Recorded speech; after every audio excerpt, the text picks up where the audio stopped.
নমস্কার বন্ধুরা, রন্ধনের বন্ধন রান্নাঘরে তোমাদের সবাইকে স্বাগত জানাই। আজ চিংড়ি মাছের একটা অসাধারণ রেসিপি নিয়ে তোমার সবার সামনে হাজির হয়ে গেলাম। চিংড়ি ভর্তা। তবে বেসিক্যালি এটা একটা বাংলাদেশি ভর্তা। আমি আমার মতন করে তোমাদের সামনে উপস্থাপনা করার চেষ্টা করলাম। তো চলো দেখে নেওয়া যাক। দেখো, আমি কড়ার মধ্যে সরষের তেল দিয়ে দিলাম। তেল ভালোভাবে গরম হয়ে গেলে 1 চামচ কালো জিরে ফোড়ন দিয়ে দিলাম, আর তাতে 2টো শুকনো লঙ্কা, তারপর 4-5 কোয়া রসুন আর বড় সাইজের একটা ডুমো করে কেটে রাখা পেঁয়াজ, ওপর থেকে 2টো কাঁচা লঙ্কা। ঝালের পরিমাণটা তোমরা তোমাদের মতন দিও।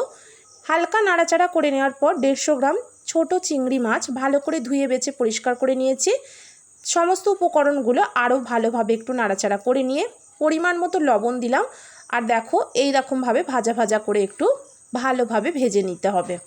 তারপর একটা শিলের মধ্যে নিয়েছি। তোমরা চাইলে মিক্সার গ্রাইন্ডার ইউজ করতে পারো, তবে শিলেতে বেটে খেলে তার টেস্টটা একটা আলাদা রকম ফ্লেভার হয়। ব্যাস, ভালোভাবে বেটে নিলেই কিন্তু গরম গরম ভাতের সঙ্গে এই অসাধারণ ভর্তাটা একবার খেয়ে দেখো কেমন করতে পেরেছি, বা আমাকে জানিও। ভালো যদি লেগে থাকে আমার চ্যানেলটাকে একটু লাইক এবং সাবস্ক্রাইব করো। সবাই ভালো থেকো, সুস্থ থেকো। আজ এই পর্যন্তই, ধন্যবাদ।